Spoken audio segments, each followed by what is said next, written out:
Assalamualaikum warahmatullahi wabarakatuh. Selamat datang kembali di perkuliahan Agribisnis Pangan dan Non-Pangan. Dalam video kali ini saya akan membahas agribisnis komoditas padi. Jadi terus disimak.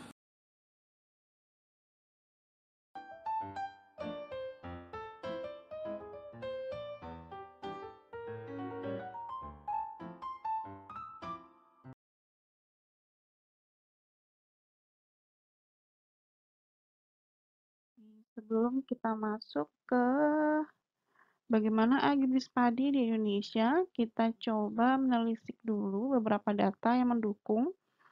Kalian bisa lihat di gambar pada tabel tersebut itu menerangkan bahwa rata-rata konsumsi dari komoditas beras.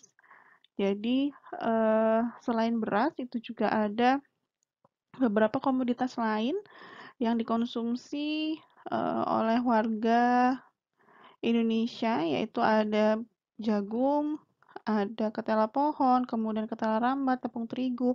Ini adalah beberapa komoditas yang paling banyak dikonsumsi.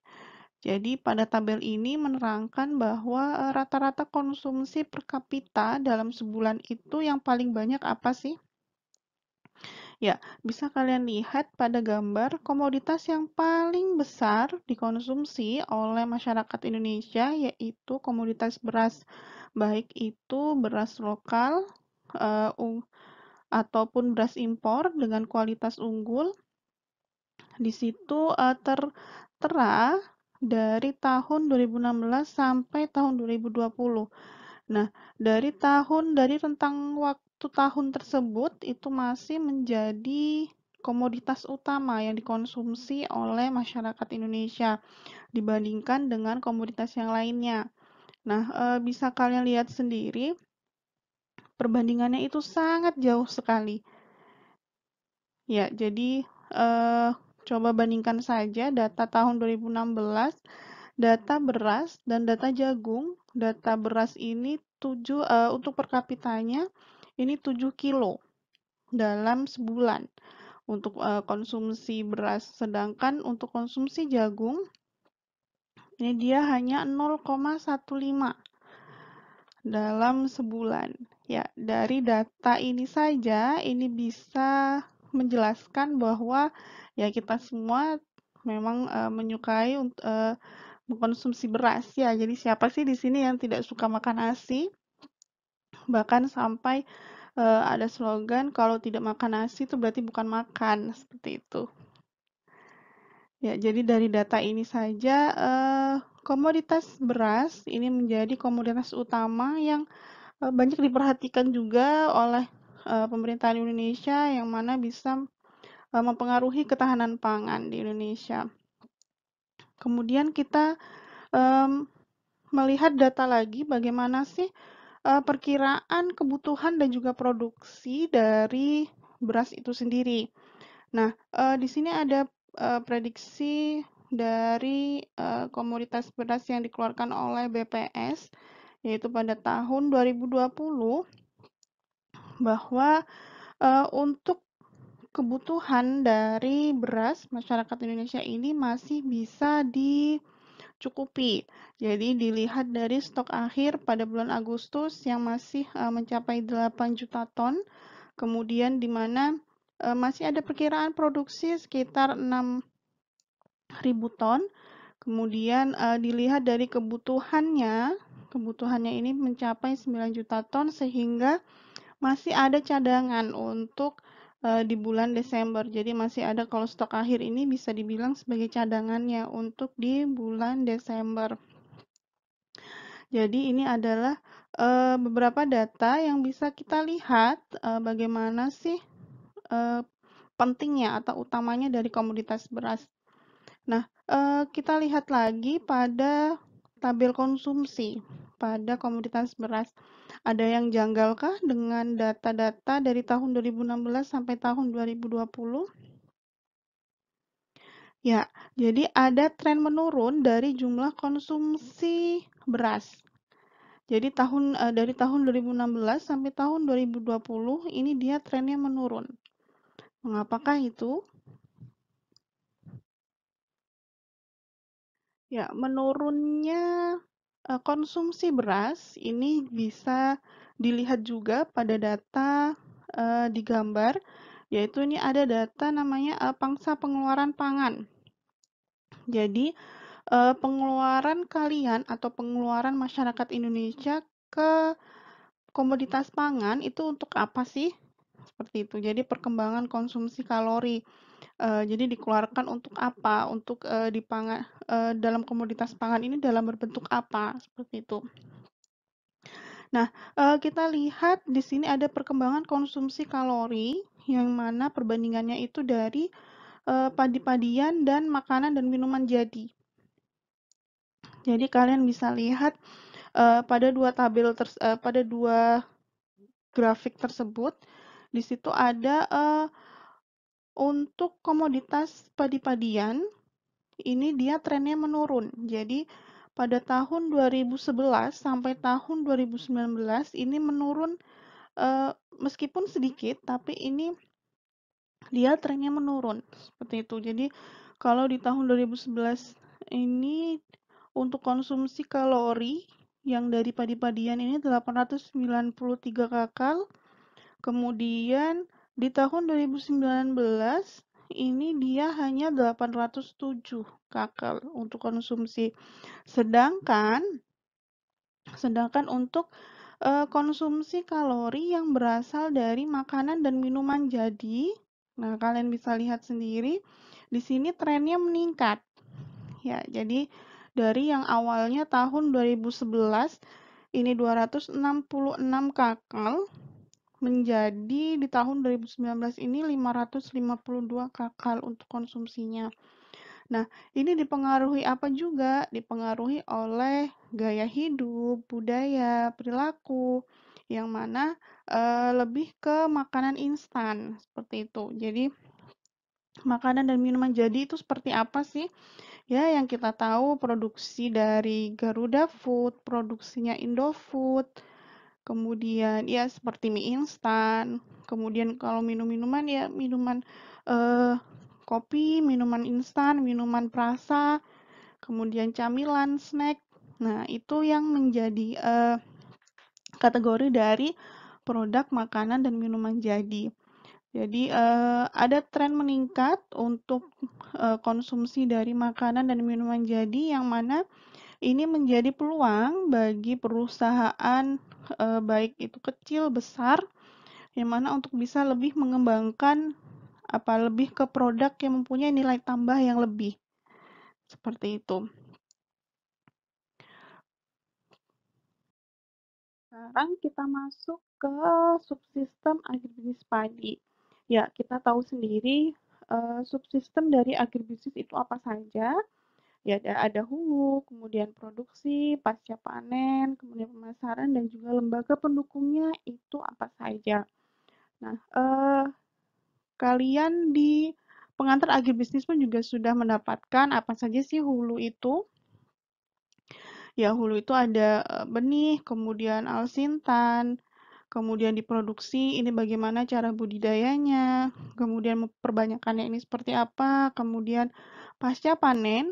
Nah, pasca panen ini yang nanti ini menjadi ke arah produk nilai tambahnya itu apa saja sih? Bisa dijadikan apa saja seperti itu. Kemudian pemasaran seperti rantai pasoknya, kemudian ya segala strategi atau metode promosinya ini seperti apa, dan juga jangan lupa lembaga pendukungnya. Lembaga pendukung ini sangat membantu sekali untuk mengembangkan komoditasnya, seperti itu. Sekarang kita coba bahas dari yang hulu dulu. Nah, hulu ini salah satunya adalah benih. Nah, sekarang saya tanya, mungkin dari kalian ada yang berasal dari daerah yang penghasil padi atau banyak menanam padi. Jenis varietas apa sih yang kalian sering dengar atau yang kalian gunakan mungkin, yang kalian mungkin pernah membantu orang tuanya untuk menanam padi. Nah, kira-kira varietas benih padi apa yang sering kalian gunakan atau yang sering kalian dengar? Ya, jadi varietas padi itu sangat banyak sekali. Jadi dengan karakteristiknya yang berbeda-beda, kemudian outputnya juga yang berbeda-beda, ini sangat banyak sekali.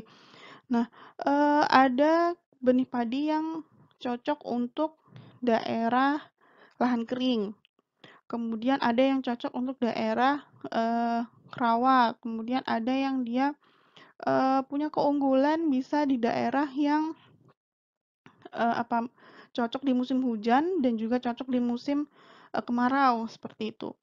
Nah, di sini saya hanya mencontohkan beberapa. Jadi untuk varietas padi yang cocok di lahan kering ini adalah padi gogo. Jadi di sini contohnya ada Impago. Itu yang bisa digunakan untuk daerah lahan kering. Kemudian ada Inpara. Inpara ini karakteristiknya cocok di lahan rawa. Seperti itu yang dia airnya terus mengenang ya. Kemudian ada Ciherang. Nah, saya yakin yang paling banyak yang sering kalian dengar ini adalah varietas Ciherang. Ya, jadi Ciherang ini yang memang paling banyak digunakan. Jadi selain penggunaan dari benih-benih yang sudah ada atau yang memang dikeluarkan oleh beberapa perusahaan benih ataupun yang disarankan oleh pemerintah, biasanya setiap daerah pun itu juga mempunyai varietas lokal yang memang dikembangkan sendiri oleh daerah tersebut. Seperti itu. Nah, kalau Ciherang sendiri, ini dia cocok di musim kemarau dan juga musim hujan. Jadi memang ini yang menjadi favorit dari petani, seperti itu. Nah, untuk perusahaan atau produsen dari benih, jadi tidak hanya mereka memproduksi benih padi, tapi mereka juga menghasilkan beberapa benih yang bisa digunakan untuk digunakan oleh petani, yaitu beberapa di sini salah satunya itu Syngenta, kemudian ada East West atau Capana Merah, kemudian ada BC. Nah, kalau ketiga ini dia masih ada masih ada kerjasama dengan negara lain. Nah, kalau dia yang kalau produsen yang pure milik Indonesia, ini ada Sangyang Sri dan juga Bintang Asia. Jadi pasti kalian sudah sering dengar Sangyang Sri, kemudian Bintang Asia, ini Capana Merah yang memang sering atau banyak di toko-toko pertanian. Itu yang mereka memproduksi dari benih-benih yang bisa digunakan oleh petani ataupun ya kita semua juga. Sekarang kita beralih ke alsintan atau alat pertaniannya. Nah, dalam penggunaan alat-alat pertanian ini banyak sekali pro kontra masih di Indonesia ini. Jadi sebenarnya teknologi dari alsintan sendiri itu sangat banyak sekali dan juga bisa dibilang sudah canggih seperti itu. Hanya saja ya ada beberapa permasalahan dalam penggunaan alat pertanian dengan teknologi tinggi di Indonesia. Salah satunya ya tidak semua daerah di Indonesia ini cocok dengan teknologi alsintan. Kemudian SDM-nya juga, jadi para petaninya masih menggunakan alat yang sederhana, jadi masih belum bisa menggunakan dari teknologi tersebut, seperti itu.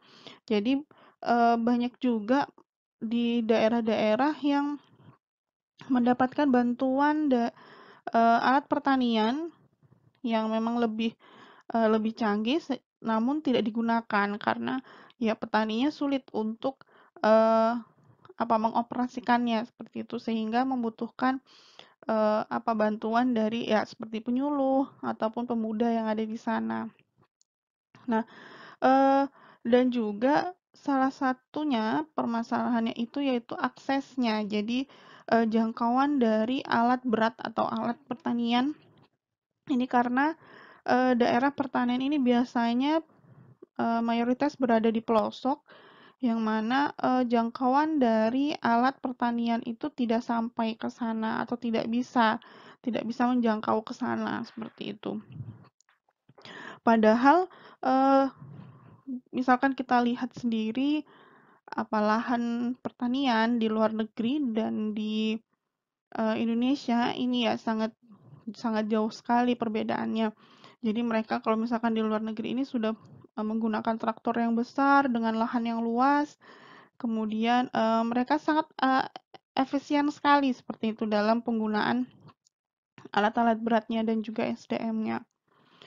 Nah, di Indonesia ini masih dalam proses untuk ya kita masih pelan-pelan proses ke bagaimana cara mengefektifkan penggunaan dari alat pertanian yang dengan menggunakan teknologi yang lebih tinggi. Nah, sebenarnya di Indonesia ini sudah ada perusahaan yang dia memproduksi dari teknologi dari Alsintan.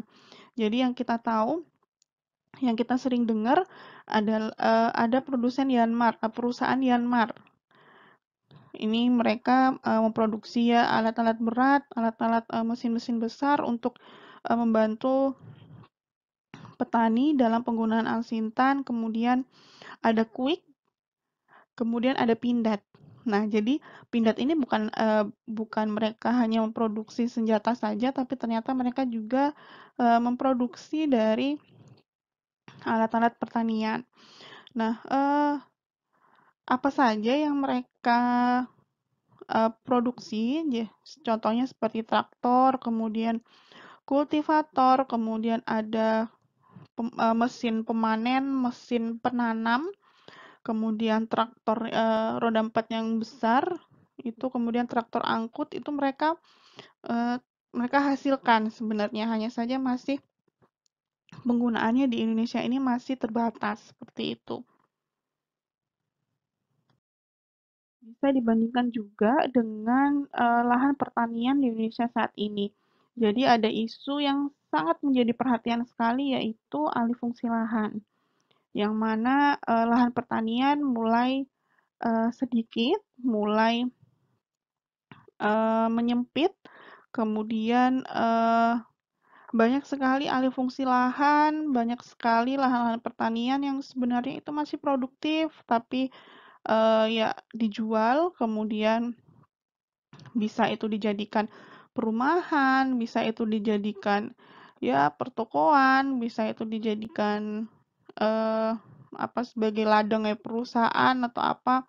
Nah, itu menjadi perhatian, menjadi permasalahan kenapa produksi ataupun lahan pertanian di Indonesia ini mulai mengecil atau mulai menurun seperti itu.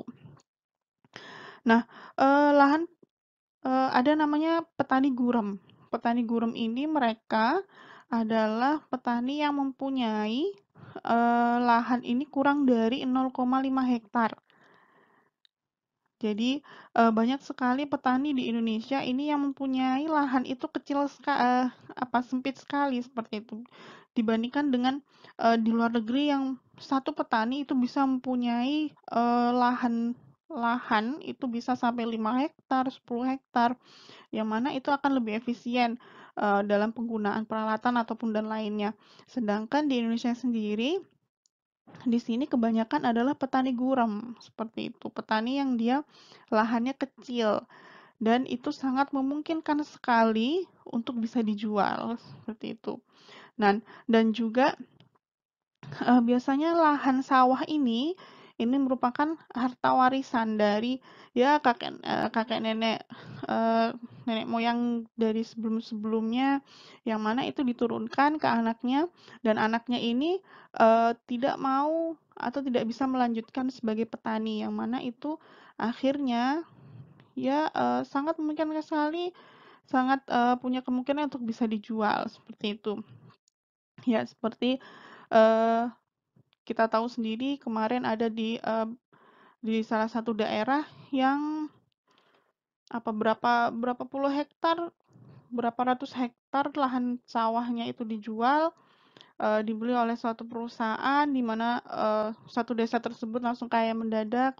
Ya, itu adalah salah satu contoh kenapa dia berani membeli mahal, karena di sana ini masih lahan yang produktif sebenarnya.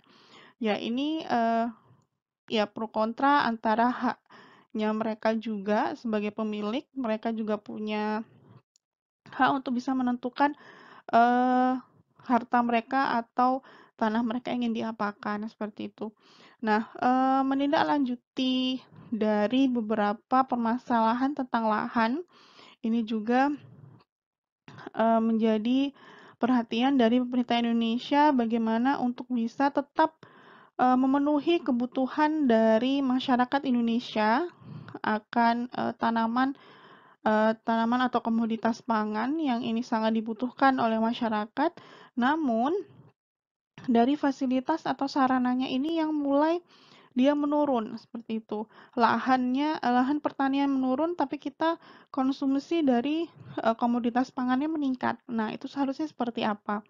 Nah, makanya ada beberapa kebijakan untuk tetap bisa memproduksi dari tanaman pangan untuk bisa memenuhi dan juga untuk bisa mengurangi impor seperti itu. Meskipun yang saya tahu sendiri Indonesia masih mengimpor 1 juta ton kalau tidak salah untuk komoditas beras seperti itu. Jadi meskipun Indonesia masih harus impor, tapi Indonesia juga sudah mempunyai beberapa program yang kemarin saya coba jelaskan, ada namanya food estate.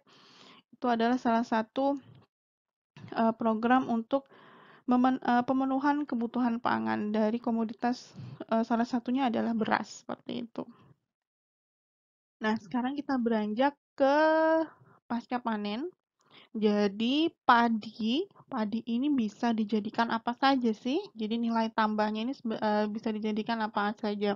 Nah, di sini bisa kalian lihat di gambar. Jadi sebenarnya dari padi ini bisa dijadikan banyak sekali produk nilai tambah. Jadi dari jeraminya sendiri, kemudian dari gabahnya, ini bisa dijadikan banyak sekali macam-macamnya. Jadi kalau misalkan dari jerami ini bisa dijadikan strawboard atau ya papan seperti itu. Kemudian merang, kemudian yang mana ini bisa bisa diolah oleh industri kertas. Seperti itu. Kalau kemudian untuk gabah sendiri jelas berasnya ini dijadikan bahan makanan, kemudian ada sekam dan juga katul, di mana ini bisa diolah lagi oleh beberapa industri. Jadi untuk sekam sendiri ini bisa diolah lagi oleh industri kimia, kemudian abunya ini bisa digunakan lagi oleh industri elektronik, gelas, bahan bangunan, kemudian untuk industri barang karet, kemudian untuk katul sendiri di sini ada namanya minyak minyak sekam. Jadi minyak katul untuk yang biasanya ini untuk rumah tangga, kemudian untuk industri makanan juga bisa, kemudian untuk industri kosmetik ini juga bisa dipergunakan seperti itu. Jadi padi itu tidak hanya menghasilkan beras yang untuk kita makan, tapi ternyata banyak sekali produk nilai tambahnya seperti itu. Jadi sebenarnya dari satu produk ini bisa dijadikan macam-macam barang dan juga manfaatnya sangat banyak sekali. Di sini ada konversi gabah menjadi beras. Jadi berapa persen sih dari panen kemudian sampai ke konsumen. Nah, di sini kalian bisa lihat pada gambar. Di sini saya dapatkan gambar ini dari BPS. Jadi kalian bisa lihat juga sendiri di BPS. Jadi di sini ada GKP, GKG, gabah kering panen, kemudian ada gabah kering giling. Nah, ketika gabah itu dipanen, menghasilkan gabah kering giling, di mana pasti ada yang hilang atau tercecer. Nah, ini sebesar 5,4%. Jadi ini adalah nilai rata-rata dari angka konversi yang ditetapkan oleh BPS. Jadi dari GKG sendiri untuk nilai yang hilang atau yang tercecer ini 5,4%, kemudian 92% ini diolah kembali menjadi beras. Kemudian sisanya selain yang tercecer itu ada sekitar senilai berapa? 2%. Jadi 0,44% ini menjadi pakan ternak, kemudian 0,5% menjadi bahan industri, kemudian yang 0,9 lagi menjadi benih atau bibit. Nah, kemudian dari gabah kering giling itu sendiri yang akan dijadikan beras. Nah, pasti ada yang hilang selama proses dari gabah kering giling ini menjadi beras, ini pasti ada yang hilang atau susut. Nah, susutnya ini dia terhitungnya 2,5%. Kemudian ada juga menjadi pakan ternak sebesar 0,17% dan bahan industri ini 0,66%. Nah, beras yang bisa dijadikan pangan untuk masyarakat Indonesia ini hanya sebesar 96,67%. Jadi, tidak semua gabah ketika panen itu menjadi beras yang kalian makan. Jadi, ada yang susut, ada yang hilang, kemudian ada yang ini harus dijadikan benih lagi atau bibit lagi, kemudian pasti ada yang tersisa untuk pakan ternak dan juga bahan industri, sehingga sisanya ini menjadi beras yang bisa kalian konsumsi. Kita masuk ke pola distribusi perdagangan beras di Indonesia. Jadi bisa kita masukkan pada ya aspek pemasaran seperti apa. Nah, bisa kalian lihat sendiri di gambar. Di sini ada beberapa pelaku dari distribusi perdagangan beras. Jadi produsennya di sini bisa kalian lihat di sini ada 2 dari penggilingan. Ini berarti dari dalam negeri. Kemudian ada yang dari luar negeri, yang mana ini pelakunya adalah ada importirnya. Nah, beberapa pelaku di stage pertama, di tahap pertama, ini ada agen, kemudian distributor, pedagang pengepul, kemudian pedagang grosir, dan subdistributor. Jadi, dari penggilingan, kita bahas dulu dari yang dalam negeri. Dari penggilingan itu sendiri, ini bisa masuk ke 5 pelaku usaha ini. Jadi agen, distributor, ada yang langsung ke pedagang pengepul, ada yang langsung ke pedagang grosir, ada juga yang langsung ke subdistributor. Seperti itu. Jadi dari 5 pelaku usaha ini dia akan langsung masuk ke ada yang ke supermarket, ada yang ke pedagang eceran. Jadi karena dari dalam negeri itu sendiri atau dari produsen atau penggilingannya ini, karena dia di setiap daerah ini juga pasti berbeda-beda. Ada yang dia langsung jual sendiri, ada yang dia langsung ke tengkulak seperti itu atau ke agen atau seperti ke pedagang pengepul. Kemudian dari supermarket itu sendiri atau yang dari pedagang eceran ini yang langsung masuk ke konsumen. Seperti itu, konsumennya itu siapa? Ya bisa pemerintah, kemudian bisa industri, bisa rumah tangga ataupun kegiatan usaha atau seperti ya UMKM seperti itu. Nah, kalau dari luar negeri atau impor, ini ada importirnya. Jadi yang mengelola ini adalah atau yang memesan ini adalah importirnya, seperti itu. Nah, importirnya ini dari importir ini diarahkan kemana?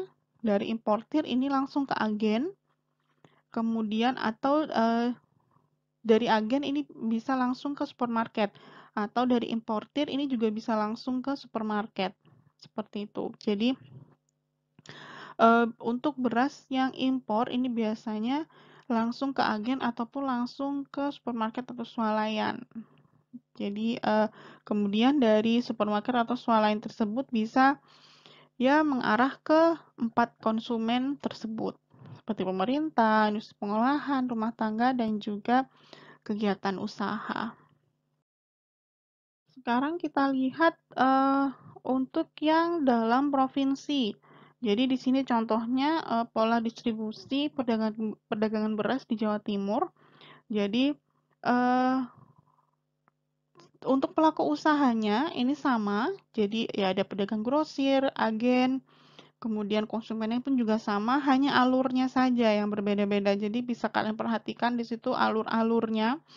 Ada garis panah yang berwarna-warni, itu adalah alur dari perdagangannya. Nah, untuk perdagangan beras di Jawa Timur sendiri, ini biasanya berasal dari, ada yang dari Jawa Timur itu sendiri, kemudian ada yang dari Jawa Tengah, dari Jakarta, dan juga ada yang dari Bali. Kemudian selain mendatangkan dari daerah lain, ada juga beras yang itu dijual ke luar provinsi.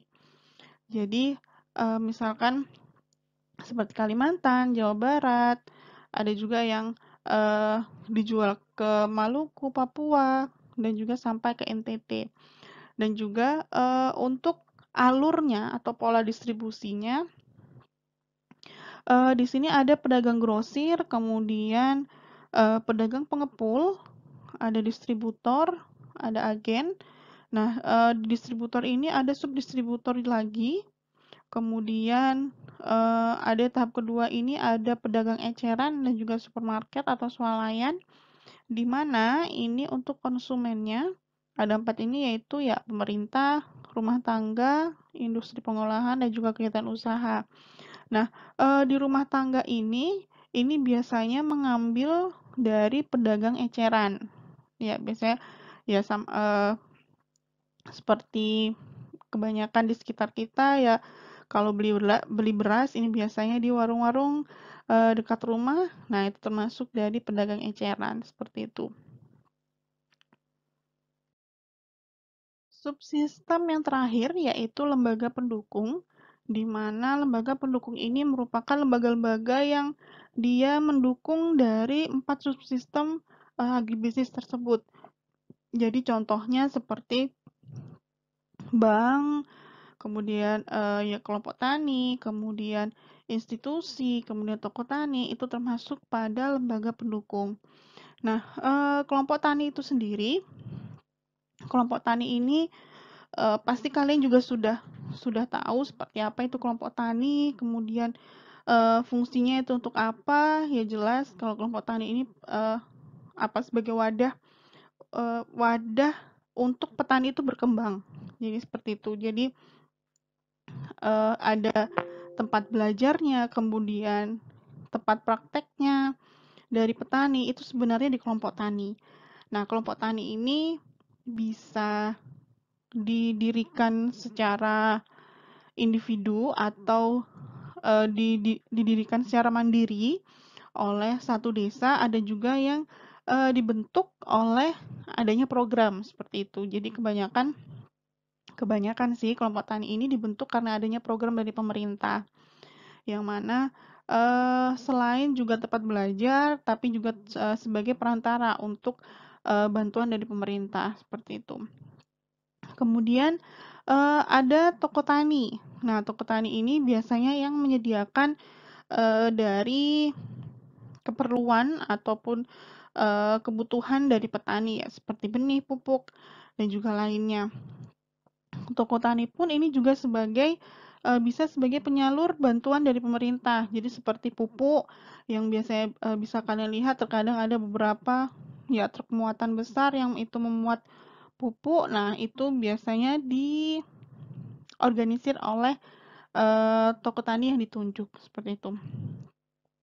Kemudian ada lembaga penelitian, ada juga seperti institusi. Nah, saya contohkan di sini seperti IPB, jadi Institut Pertanian Bogor, sekarang Universitas IPB. Nah, institusi tersebut mengembangkan namanya varietas benih padi.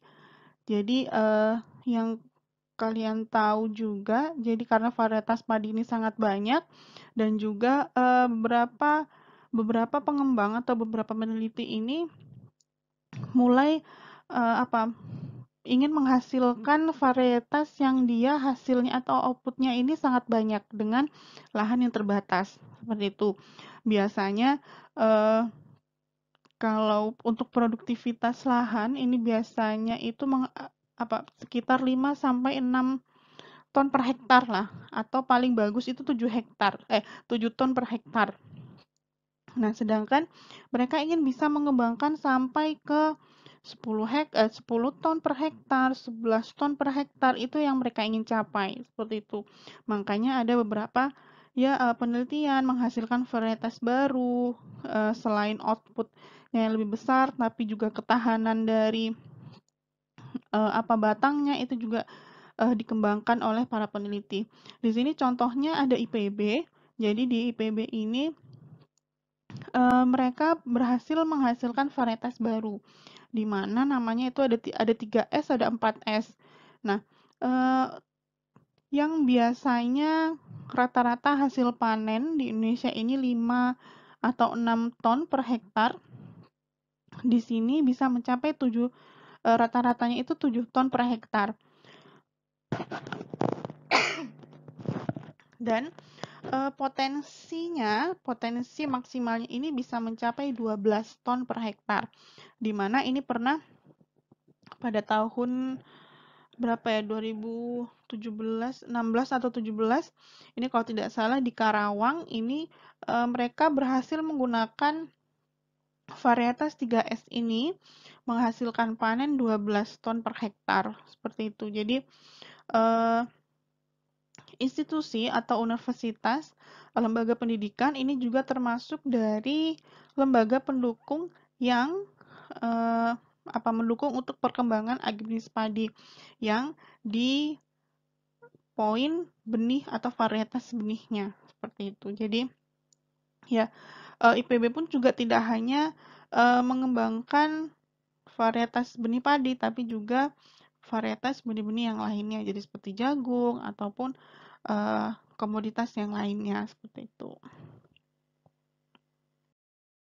Oke, karena komoditas beras ini masih menjadi komoditas utama untuk ketahanan pangan di Indonesia, sehingga salah satu caranya yaitu pemerintah harus mempunyai cadangan beras, di mana terkadang cadangan beras itu sendiri ada yang berlebih, seperti itu. Jadi ada beberapa tindakan yang dilakukan oleh pemerintah untuk menanggulangi cadangan beras yang berlebih tersebut.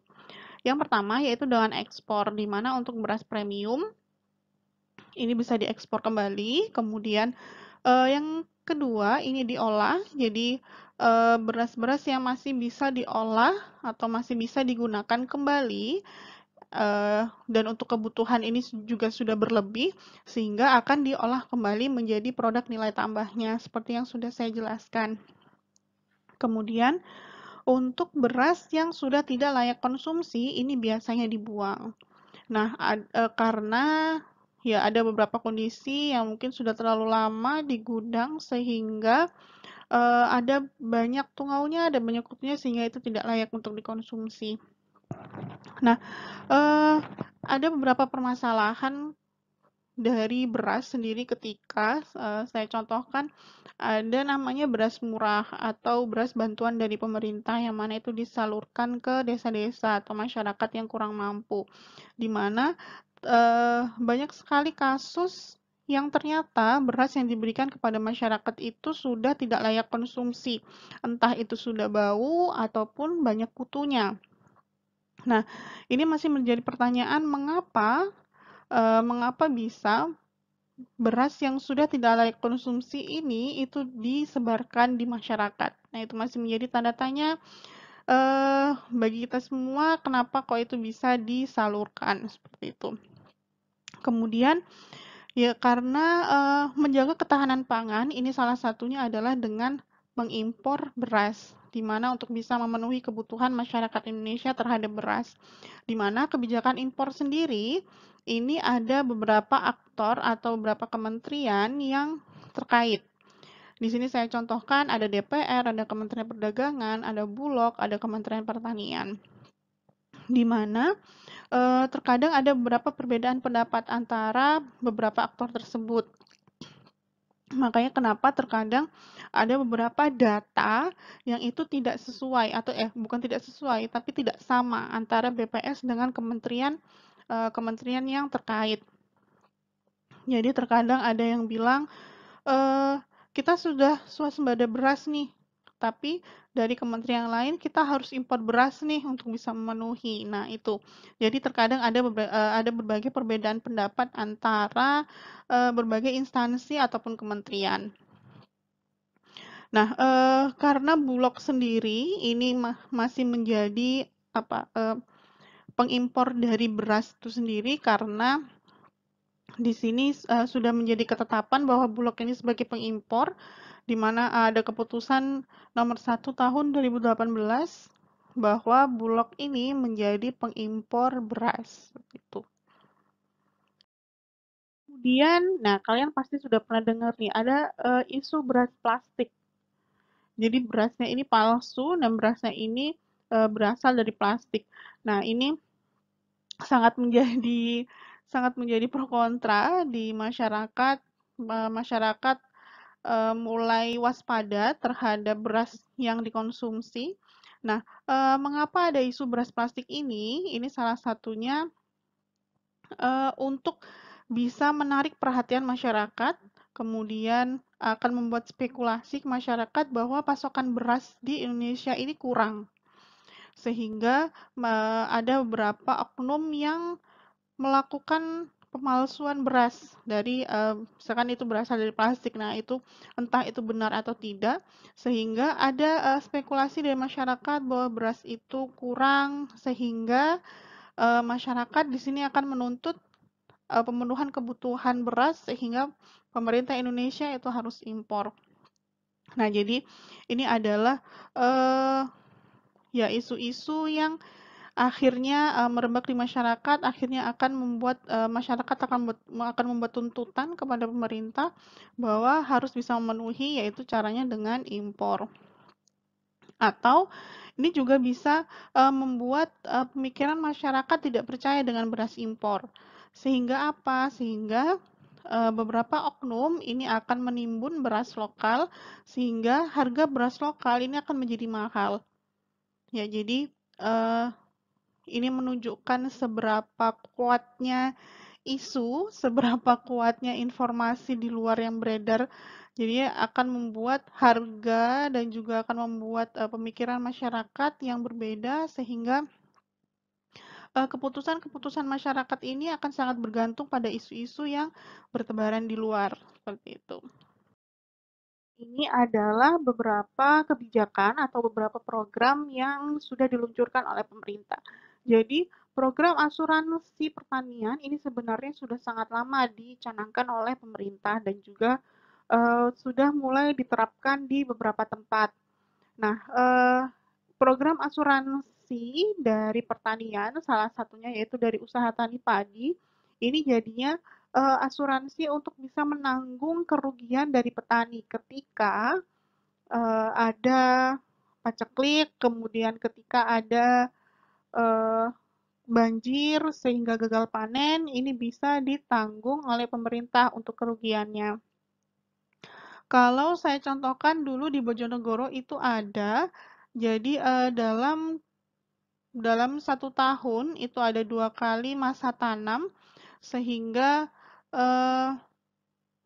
petani itu harus membayar asuransi sebesar kalau tidak salah 16.000, di mana nanti ketika ada kerugian banjir karena di Bojonegoro itu sendiri, kebetulan waktu itu di desa Kedung Primpen. Nah, itu kalau misalkan musim hujan ini sangat kemungkinan besar itu kebanjiran sawahnya, sehingga itu gagal panen. Nah, itu bisa ditanggung oleh pemerintah, jadi bisa mengklaim untuk kerugiannya. Nah, jadi tidak hanya karena banjir, tapi juga karena kekeringan ataupun karena serangan hama. Ini bisa diklaimkan untuk kerugiannya. Dan ini adalah juga program dari pemerintah yang pertemuan kemarin sepertinya sudah saya jelaskan juga. Jadi karena adanya alih fungsi lahan yang sangat banyak, kemudian sangat tidak efektifnya lahan pertanian yang di Jawa khususnya, sehingga pemerintah mulai membangun food estate atau lumbung pangan, di mana jadi ini dikhususkan di luar Pulau Jawa, jadi ada beberapa di Papua, Kalimantan, ini menjadi pusat dari lumbung pangan di Indonesia, di mana di sini ada sekitar 100.000 hektar, 200.000 hektar kalau di total, sehingga nanti bisa mengefektifkan dari lahannya, kemudian dari alat pertaniannya pun juga akan bisa efektif untuk digunakan. Oke, jadi ini adalah materi dari saya. Jadi kalian juga sudah mempunyai beberapa studi kasus dari hasil review artikel ilmiah kalian. Jadi silakan kalian diskusikan di Google Classroom. Sampai ketemu di video selanjutnya. Terima kasih. Sehat selalu. Wassalamualaikum warahmatullahi wabarakatuh. See you.